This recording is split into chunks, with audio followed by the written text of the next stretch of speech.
Hai kaum rebahan, jumpa lagi di Oza Movie. Kali ini kita akan mengulas alur cerita film yang berjudul Peppermint. Film ini menceritakan tentang seorang emak-emak yang kehilangan suami dan anaknya, dan ia ingin balas dendam. Baiklah, daripada spoiler di awal, kita langsung saja ke alur ceritanya.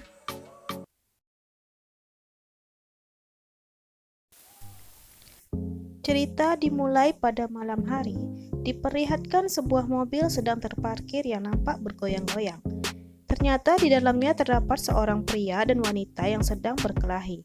Wanita itu adalah Riley, dan si pria bertato adalah salah satu gerombolan gangster. Riley membunuh pria tersebut dengan sebuah pistol miliknya. Sebelum pria itu terbunuh, dia sempat menanyakan ingatan dia terhadap Riley. Setelah itu, ia kembali menuju tempat tinggalnya dengan kaki yang penuh luka karena sabetan pisau saat dia berkelahi. Riley saat ini bertempat tinggal di sebuah mobil di lingkungan yang cukup ekstrim. Saat dia sedang mengobati lukanya, ia mengingat kisahnya 5 tahun yang lalu. Pada saat itu, terlihat perdebatan antara mama-mama yang membawa anaknya di sebuah lahan parkir. Riley nampak terburu-buru dan tidak ingin menanggapi emak-emak berbaju putih tersebut, karena dia akan mempersiapkan perayaan ulang tahun anaknya yang bernama Charlie. Setelah perseteruan selesai, ia mengantar Charlie ke suaminya yang sedang bekerja di sebuah bengkel yang bernama Chris. Berhubung pekerjaan kantor masih belum terselesaikan, Riley memberitahu Chris untuk membantu mempersiapkan pesta ulang tahun Charlie yang akan diselenggarakan di rumahnya sore nanti. Saat Riley sedang bergegas menuju tempat kerja, di depan pintu kantor dia bertemu dengan atasan Riley. Atasannya itu menyuruh Riley untuk lembur sampai malam karena rekan kerjanya ada yang sakit. Kemudian di bengkel Chris bekerja, ada seorang temannya yang bernama Mickey dan menawarkan sebuah pekerjaan untuk merampok bandar narkoba. Dia terus membujuk Chris untuk ikut bersamanya, namun Chris merasa bingung dan keberatan.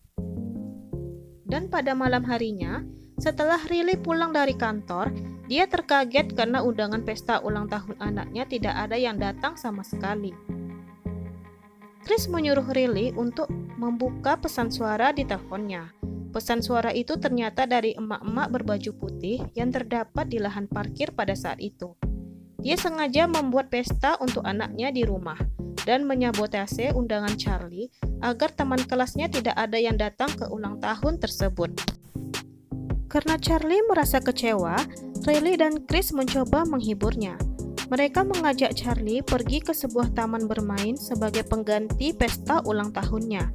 Di tempat itu juga sedang diadakan karnaval Natal. Sebelum mereka pergi, Chris terus mencoba menghubungi Mickey, namun tidak bisa terhubung langsung dengannya. Chris harus mengirim pesan suara bahwa dia tidak mau ikut melakukan perampokan terhadap bandar narkoba. Dan ternyata, Mickey sudah tertangkap terlebih dahulu oleh kelompok bandar narkoba sebelum ia melakukan aksinya itu. Mickey memberitahu kepada bos mafia itu, ia akan melakukan aksinya bersama seorang teman yang bernama Chris, sehingga ia mengirim anak buahnya untuk mengintai Chris dan menghabisi dia. Sesampainya di taman bermain, mereka menikmati wahana permainan dengan ceria. Tetapi mereka tak sadar jika mereka sedang diintai oleh anak buah geng mafia tersebut yang akan menghabisi nyawa mereka. Ketika mereka sedang berjalan menuju mobil, geng itu mengeluarkan senjata dan menembak mereka bertubi-tubi sampai menewaskan Charlie dan Chris, sedangkan Riley masih hidup dan mendapatkan luka di kepala akibat peluru yang nyasar. Karena kejadian itu, polisi dan bantuan medis langsung olah TKP. Riley langsung dibawa ke rumah sakit untuk penanganan lebih lanjut. Selain itu, terlihat 2 orang detektif sedang menangani kasus itu. Salah satu detektif itu mengunjungi Riley yang sedang terbaring koma di rumah sakit. Tak lama kemudian, dia sadar dari komanya.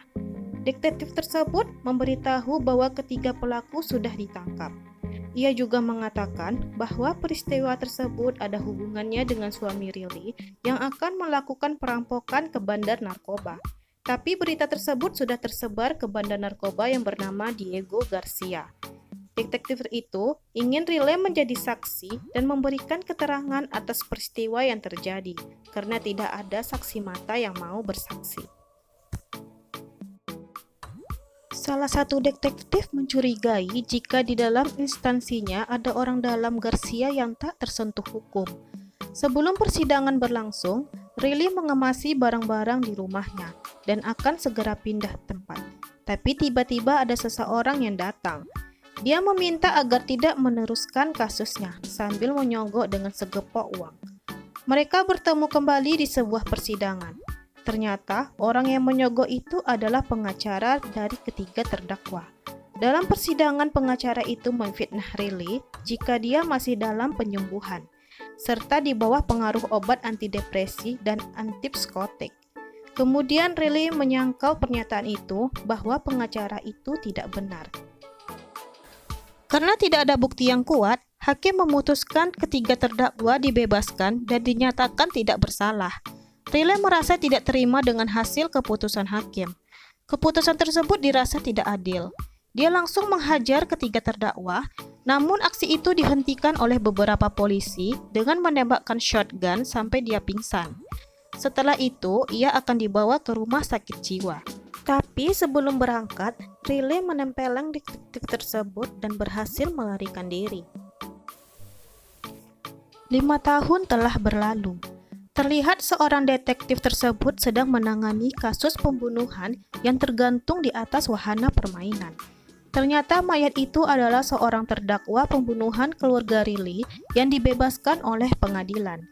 Tak hanya itu, FBI juga mendapat kasus lain, yaitu penabrakan kontainer ke gudang senjata kelas 3. Mereka segera menghubungi kedua detektif karena FBI sudah mengantongi identitas pelaku yang bernama Riley North dan segera merapatkannya. FBI berhasil mencari tahu identitas Riley sampai akhirnya ia menemukan sebuah video di YouTube jika Riley sebenarnya adalah petarung MMA. Di sisi lain, seorang kakek-kakek sedang disekap di rumahnya. Ia adalah Kim Toru yang dulu membebaskan terdakwa pembunuhan keluarga Riley di pengadilan. Riley membunuh hakim tersebut dengan menggebom rumahnya. Satu persatu, Riley mulai menghabisi orang yang bersangkutan dengan pembunuhan keluarganya 5 tahun yang lalu. Informasi pembunuhan terus terjadi dalam waktu dekat. Pihak kepolisian langsung menghubungi media untuk menyebarluaskan wajah Riley sebagai seorang pembunuh. Berita itu juga sampai ke bos narkoba yaitu Garcia. Tak lama kemudian, Riley menuju salah satu tempat pencucian uang milik Garcia. Aksi beringas Riley mulai ditunjukkan saat ia akan memasuki tempat tersebut. Ia menghabisi para gangster dan membakar semua uang milik Garcia. Sedangkan anggotanya diancam untuk memberikan informasi semua tentang operasi Garcia. Setelah itu, akuntan tersebut melapor kepada Garcia. Garcia pun segera mengarahkan semua kelompoknya untuk mencari dan menghabisi Riley. Dengan pedenya, ia akan mudah menangkap Riley. Tak hanya Garcia, agen FBI juga terus melacak keberadaan Riley untuk menghentikan aksinya. Namun hasilnya tidak bisa ditemukan. Kasus Riley terus menjadi trending topik di sosmed, dan anehnya warga sosmed tidak menghujatnya, melainkan memberi dukungan kepada Riley agar terus memberantas semua mafia. Setelah Riley mendapatkan informasi mengenai Garcia, ia langsung bergegas menuju labnya. Di dalam lab tersebut sudah kosong. Ternyata tempat itu sudah diberi perangkat bom. Beberapa anggota Garcia juga sudah mengintai untuk meledakkan tempat itu bersama Riley. Riley langsung melarikan diri saat dia tahu jika itu adalah sebuah jebakan. Kedua anggota Garcia mengira jika Riley sudah mati. Dengan senang hati mereka melaporkan ke bosnya. Tanpa mereka sadari, Riley mengejar serta menghadang mereka saat sedang menuju ke rumah Garcia. Dia langsung menghabisinya. Sesampainya di rumah Garcia, dia langsung menghabisi satu persatu penjaganya. Di saat ia menemukan Garcia dan akan membunuhnya, datanglah seorang anak kecil. Riley terkejut. Ternyata anak itu adalah anak dari emak-emak yang berdebat dengan Riley di lahan parkir saat mau merayakan ulang tahun anak Riley 5 tahun yang lalu. Mak-mak itu juga istri dari Garcia yang bernama Peck. Ketika melihat Riley lengah, Garcia mengambil pisau serta menusukkan Riley dan langsung membawa pergi anaknya. Polisi berdatangan ke tempat Garcia dan Riley segera melarikan diri dengan keadaan terluka. Tujuannya adalah ke rumah istri Garcia. Sesampai di depan pintu rumah, dia langsung menggaplok mukanya sampai berdarah dan mengikatnya di sebuah kursi. Di rumah itu, Riley mengobati lukanya untuk menghentikan pendarahan karena tusukan pisau. Mereka mulai mengobrol mengenai keluarga Garcia. Agen FBI terus mencari Riley sampai akhirnya dia menemukan tempat dia tinggal. Agen ini bertanya kepada salah satu warga tentang keberadaan Riley dan memberitahu bahwa tempat itu berbahaya. Namun mereka tidak menganggapnya. Justru mereka merasa aman dengan keberadaan Riley.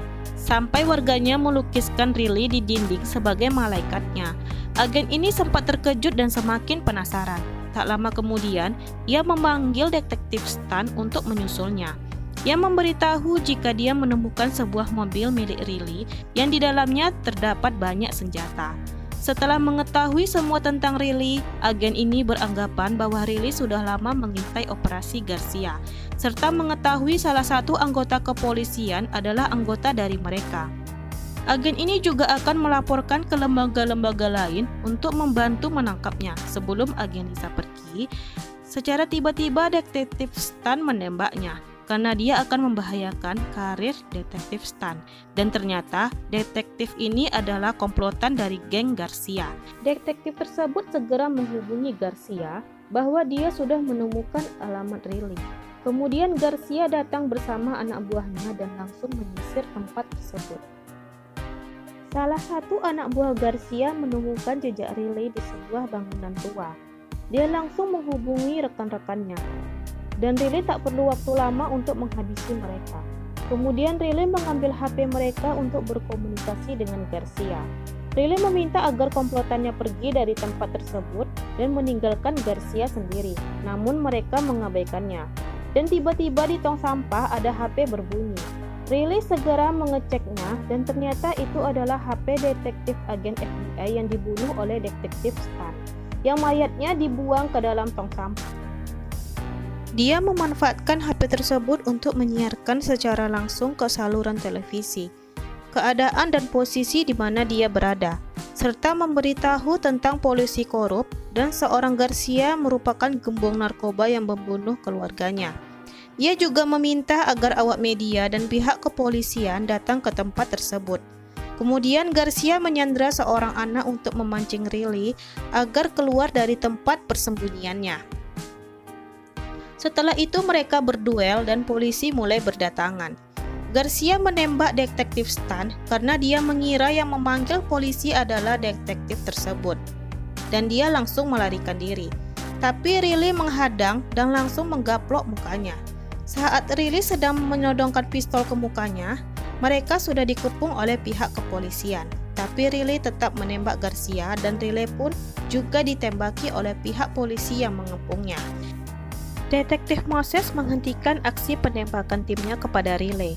Dia langsung memeriksa Riley. Namun setelah diperiksa, Riley sudah menghilang. Detektif Moses sudah menduga kemana Riley akan pergi. Ia langsung menuju ke makam keluarganya, dan Riley sudah ada di sana. Kemudian dia dibawa ke rumah sakit dengan keadaan tangan diborgol. Detektif Moses mengunjungi Riley di rumah sakit. Dia mengucapkan terima kasih kepadanya. Berkat dia, tindakan kejahatan dan kepolisian kebongkar semuanya. Dan dia juga memberikan kunci borgolnya kepada Riley untuk melarikan diri. Dan cerita pun selesai.